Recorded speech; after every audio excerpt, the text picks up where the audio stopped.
కాళేశ్వరం అప్పులు ప్రభుత్వానికి భారంగా మారాయని మంత్రి పొన్నం ప్రభాకర్ అన్నారు. కాళేశ్వరం ప్రాజెక్టుపై సిబిఐ విచారణకు అప్పగిస్తే కేంద్రంలో ఉన్న బీజేపీ విచారణ జరపడం లేదని ప్రశ్నించారు. కాళేశ్వరం కేసీఆర్ ఘనతగా చెప్పుకున్న వాళ్ళు ఇప్పుడు మాత్రం సంబంధం లేదంటున్నారని మండిపడ్డారు. బీజేపీ బీఆర్ఎస్ విషం చిమ్మడం మానుకోవాలని వ్యాఖ్యానించారు. కాళేశ్వరం గురించి అడ్వాన్సులు ఇచ్చి ఒక విమర్శలు సృష్టించి ఆ ప్రాంతాన్ని ఉత్తర తెలంగాణ మా జిల్లా పరిస్థితులు ఇబ్బందికరం చేసినారు.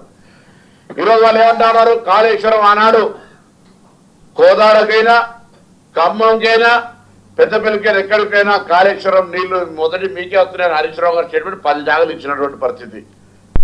కాళేశ్వరం కుంగిపోయిన తర్వాత 2023లో 2023 సంవత్సరం 23-24 సంవత్సరానికి వేసినటువంటి పంట ఎంత, ఇరిగేటెడ్ ఏరియా ఎంత, ఉత్పత్తి వచ్చిందంతో ఒక్కసారి లెక్కలేసుకొని చూడమని చెప్తా ఉన్నాం. ఇలా మేము ఎందుకు మాట్లాడుతా ఉన్నామంటే ఈ యొక్క ప్రాజెక్టు వలన ఇప్పుడు నడుస్తున్నటువంటి ప్రభుత్వం మీద ఆర్థిక భారం ఎంత పడుతూ ఉందో తెలంగాణ ప్రజలు గమనించాల్సిన అవసరం ఉన్నది. అవస్థల గురించి తెలుసుకోవాల్సిన అవసరం ఉంది. 2019 నుంచి 23 వరకు వాళ్ళు కట్టినటువంటి రీపేమెంట్ 25 కోట్లు అయితే రేవంత్ రెడ్డి గారి నాయకత్వంలో ఏర్పడ్డ మా ప్రభుత్వం మొదటి సంవత్సరం 14 కోట్లు 14,000 కోట్లు, రెండవ సంవత్సరం 34,000 కోట్లు పేమెంట్ చేసి ఈరోజు ఇప్పటికే దాదాపు 73,000 కోట్ల పేమెంట్ జరగడానికి ఈరోజు ఈ ప్రభుత్వం ఆర్థిక భారం మోస్తా ఉంది.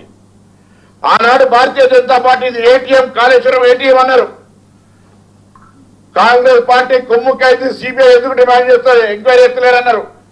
2 శాసనసభలో చర్చ చేసి సిబిఐ ఎంక్వైరీ చేస్తే ఇన్ని రోజుల దాకా ఎందుకు కార్యాచరణ తీసుకోకుండా అడ్డం పడుతున్నారో చెప్పమని చెప్తా ఉన్నాం. ఇలా అడుగుతా ఉన్నాం భారతీయ జనతా పార్టీని సూటిగా అడుగుతా ఉన్నాం.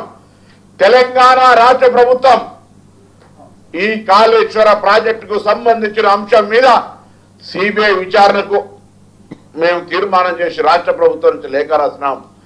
తదుపరి చర్యలు మీ ఇద్దరు స్నేహితం కారణంగా ఆగిపోతున్న మాట వాస్తవం కాదా? మీరు గతంలో గడ్కరీ గారి నుంచి మొదలెట్టుకుంటే, మీరు నడ్డా అమిత్ షా నుంచి మొదలెట్టుకుంటే ఇది కాళేశ్వరం టీఆర్ఎస్ పార్టీ ఏటీఎం అన్న మీరు ఇలా మీకు ఏటీఎం నుంచి ట్రాన్స్ఫర్ మరి మనీ ట్రాన్స్ఫర్ దానికి స్కీమ్ కింద ఆ స్కీమ్ లాగా మారిందా ఏమో అర్థమైతలేదనే మాట మనం చేస్తాం. ఇచ్చి అడ్వాన్సులు ఇచ్చి ఒక విమర్శలు సృష్టించి ఆ ప్రాంతాన్ని ఉత్తర తెలంగాణ మా జిల్లా పరిస్థితులు ఇబ్బందికరం చేసినారు.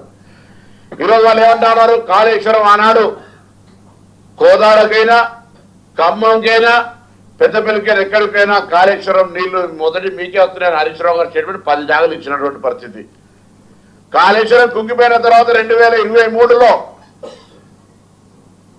2023 సంవత్సరం 23-24 సంవత్సరానికి వేసినటువంటి పంట ఎంత,